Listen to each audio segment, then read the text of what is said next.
Hi everyone. So today I'm gonna cover a brief update. So I haven't traded a lot because there's not a lot going on in the markets over the past few weeks. Although I think it could be shifting right now. Like we're seeing a lot of projects forming these kind of bottoming patterns and then they're breaking out. So let's just watch a couple just randomly. So not really any pattern here.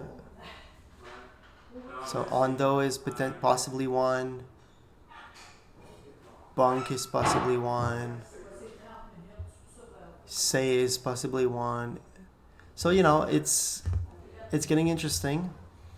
The rates are still high, so we could see a spike, a short squeeze, especially since funding rates is penalizing shorts and there's a lot of liquidation levels. I think at around 62K for Bitcoin. So I think a short squeeze is in the cards, but if rates are still high and September is not the best month, if you look at seasonality historically for crypto, so I think there's still headwinds, but we could see like a short-lived spike. We could see a prolonged spike. Who knows? But all that to say, I haven't been doing much. I thought of building more strategies because I can, even though on a higher time frame there isn't much going on a shorter time frame there's stuff going on all the time, right? But then I thought I kind of don't want to just be behind my computer all the time. Maybe there's a way to incorporate social interactions with others, and so that's why I've been working on these side projects lately. So I wanted to give you an update on that. So for the fund, the girl in question, super nice, came back from vacation. I presented to her a lot of the research and infrastructure I built for her using Notion. She's super happy, so that's going well. It's not going to end, and she's seeing this as a long-term relationship. I'm also thinking there's a lot of things we could do together. Could be nice. So it's going to be interesting. Uh, and so, what else? The other thing is, so when she was in vacation, a forum that I'm fond of that's French speaking, and I'm French, decided to shut down after many years. I think it started in 2014. Could be, yeah, maybe it's 17. I don't remember. Uh, so they have articles, a nice website. They were doing events, a forum, and the two founders became very successful investors in the microcap space. One of which decided to have a newsletter, a Substack newsletter. It's called Stocks and Stones. If you guys follow microcaps, highly recommended. It's in English. But he kind of grew tired of that forum, and it was costing him a couple hundreds of dollars. And microcaps, I mean, they're down 90%. Nothing's happening.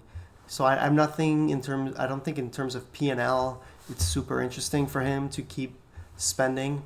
But then I thought, I'm all these Discord channels that are free, and there's a lot of free websites nowadays, no codes tools that can benefit communities. So let's maybe try to save the forum, have them migrate to a free space. So I proposed it. It got well received, but the main guy, he still wants to focus on his newsletter. So he offered the community to build a platform, and turns out I volunteered with one of the founders at Microcaps, and I've been building that platform since last week. So let's show you a glimpse. So instead of having this name right here, which is not extremely easy to remember, I just purchased Microcap.ca because I feel like it's the easiest thing to remember, and it's straight to the point with what they're doing. So let's go to that site. Hold on a sec. Microcap.ca. Backspace. Go to sleep. All right, so a simple Linktree page with a link to the Discord community and to the Substack newsletter and X platform. So community, it's going to cover what they were most interested in. So I got inspired from the original forum. But then even though they covered crypto, like there was no subcategories, I put some in there because I feel like I can add value. I feel like this is where the investment community is going longer term. So it's just like if you don't do it now, you'll still have to do it anyway. So, it's there. Put some private investments and ETFs because I saw some interests. Those might die. Like I don't know if we'll keep as much as these. It's subject to change as I get a better feel of the community. And then the Substack, so some articles that I got inspired, actually it's a pure copy. So from the prior website, you can get this content translated just by right-clicking if you use Google Chrome, then translate to English. So an education repository of articles eventually. A 100x challenge for those that want to take, let's say, 10 grand, grow to $1 million, different strategies, tools, brokerage platforms. That's subject to improvement, but at least it's there for now. Then a watch list. So I'd like to track the community's stocks and crypto ideas and see how they did over the years and have a place where they can track news. So just using TradingView platform, it's all going to be there. There's going to be a form where they can submit ideas as well. And that could be part of a monthly email where we kind of summarize some of the interesting discussions on the forum. Then this is the Discord community and then like About Us section. So that's the first time I kind of become the moderator of a community. So we'll see. It's kind of a seed that's planted, and we'll see what type of opportunity it could bring. But it's part of my vision of getting better and leveraging the investment community within my process, not to stay like a one-person lone wolf process. Although there are definitely advantages in doing that. What else? Yeah, so one last thing. I've been a clinical trial patient for Neuralink, which is the Elon Musk brain-computer interface company. And I was rejected because I basically take anticoagulant pills. And that couldn't, I cannot take that if I want the FDA to approve my candidacy to be the third patient getting a brain-computer interface in my head. So, that was what it is, but I still got contacted because they want some feedback from quadriplegics on different products, ideas that they have. So I got in touch with the head of applications, which you can see if you look on YouTube, presenting the first patient. He seems to have like a really hands-on role, like you can see him with Elon Musk. So it's kind of cool to have a close view of what they're thinking, to a degree, right? Because some of that info is private, but I didn't sign any NDA, and I asked them about discussing of what I'm doing right now online with different communities, and they were fine with it, no problem. So super cool. So let's kind of give you a quick inside view of how it's going at Neuralink. I think I really see myself trading public companies and crypto in the BCI space.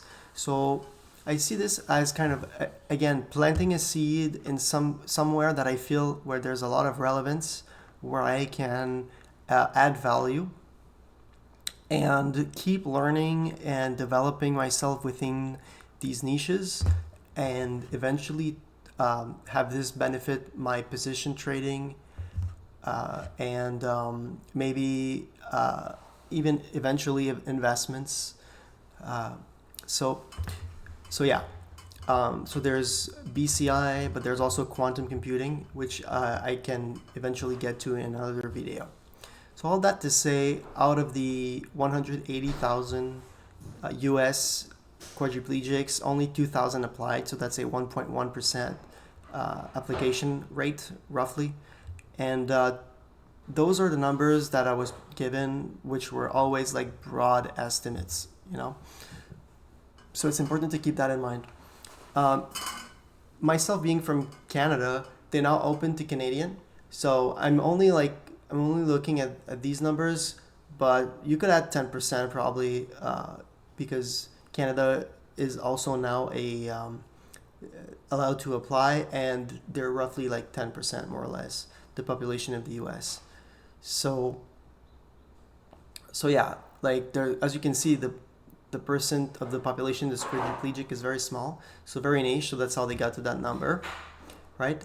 And then I thought, I'm pretty sure they have a tough time addressing the French speaking people in Canada. There's like, I don't know exactly how many in Canada entirely, but in Quebec there's 7.2 million people that are first language, and I think we're now 38 million as a population. So kind of gives you a sense of that we're like non-negligible, and so that means it could increase their pipeline by 2%, because if the number of quadriplegics out of those 7.2 million is roughly I don't know what that number is, but if you then multiply it by 1.1%, you could get maybe 43 applicants to the Neuralink if we keep these metrics intact. So a 1.1% application rate of the entire population of quadriplegics, which is that 7 million multiplied by this ratio, and then you take 1%. So that's a 2% increase. It's pretty cool. I think this is a very upper bound type of estimate. Like, even if we get a third of that, I think that's more realistic. Maybe half if like everything goes extremely well. But it's still it's still played a role. So anyway, those are the numbers. By the way, I already recruited one for the product interview process. So numbers getting better. So yeah, getting to the product interview. So I was shown different ideas. I had to give my feedback, kind of a risk assessment too, because having a brain computer interface in my skull is very risky. So that was kind of a feedback session regarding that. They said so far only 15, so between 10 and 20, according to Near, the product, the application head. So let's round that to 15. So 15 interviews regarding products so far. So that's tiny globally, right? So recruited one person, but that gives an interview rate out of those 2,000 of less than 1%, right? So the total interview rate is 1% of a percent, right?